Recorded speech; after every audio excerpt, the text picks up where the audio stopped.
aljuma nogas e jeeɗiɗi e lewru me hitande ujunnaje nogas e ɗiɗi jagorgal kalfinangal gaynaka Ali Saleh Diop waɗi jellu e Dagana ha toon to falde Podor e nder falde Podor o jaɓɓama nammarel tawi jaɓɓimo toon ko Harouna Gallo Ba maire commune mbo Gamaji Sare o holliti weltare makko kono kadi o yetti maire commune mbo Gamaji jaɓɓiɗomo Harouna Gallo Ba e nder nguɗo jillu ngo puɗɗimi e nder falde Podor Dagana e hande Podor men beltima ha no feewi sababude jencude ndi men teskidi hayso tawi ko oɗo nokku tan mo gonɗen ɗo kadi on dokkat kam dokkon kam hollirde weltaram no feewi ko yowiti taw yowiti koye Harouna Gallo Dialalo Ba ko yeru tawi ko timtorgal to banggue gaynaka ayi ko hono ɓeeɗo goni sohlaɓe to banggue profil woni gonka komin cohli komin jiiloto komin mbiyata entrepreneur élevage komin jiiloto ko hammin mbawa wallide ɓen e nder leydi Sénégal saabu fandare nde ko yiilade ko wiyete masse critique manam woni yimɓe to banggue entrepreneur uji élevage tawi aɓe jogui hattan wawde nawde dendagal gueɗe comiɗe e nder gaynaka gila noon nde jibinande ha toppito ɗum ha nde tolnoyto ɗo yimɓe mbawata mutorade to banggue ñamde ɗum noon Harouna Gallo ɗum ɗo e inde hoorejo leydi o min jettimoɗon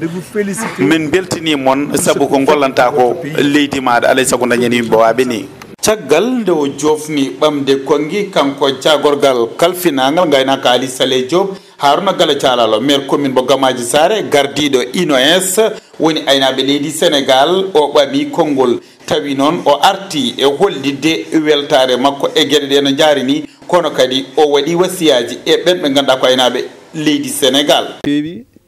en jetti nelaɗo no feewi en jetti état Sénégal no feewi en jetti Macky Sall laaɓi ujunere en mbaɗum limde ha timma kono noon caggal men ɗo ko ministre Ali Saleh Diop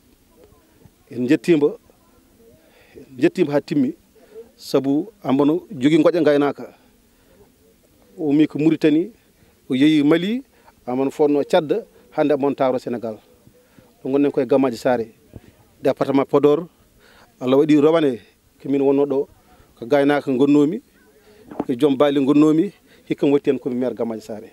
ɗum ko yettere Allah somi darima ɗo hande ɓeɗo hollira jawɗi ɗi ko min soodi ɗi ko min aynoyi ɗum ɓeɗo yetta fulɓe Sénégal foof ɓe yalta aynaɓe Sénégal foof saabu kamɓe goni caggal heddi hen salla jaaɓi jawɗi mankata saabu ɗo ujunaji 5 jeegom jawdi nan ɗo yete mi haalani woni ko Lugguere Colli mi haalani gonɗi Kaffrine mi haalani gonɗi Dakar saabu won auto ji pokkiti nan Dakar hande pour Sénégal na mbawa heɓe jawdi no hanniri ni kadi wasa tidde no feewi eɗen gandi jawdi ndi hikka ina hamni seeɗa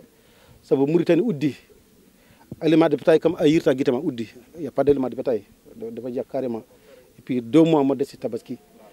donc ko heddi ko Mali ko uddi jamde ala rakkal gasi kono noon fof en dokki Allah heddi koye taske ko lebbi ɗiɗi ma taw kono on jii ɗiɗo jawdi aɗin jarne aɗin ñamine ɓuuri ko hawnade ɗo ko ferme mbaɗnomi guila ndungu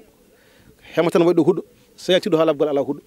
ha lenguiri ala huuɗo ha jum ala huuɗo wona ɗon ndewɗon kono ferme wonno komi uddunoɓe ɗum guila ndungu hen baali mbawi nadde hande ɗo e lebbi ɗiɗi kam en gonɗo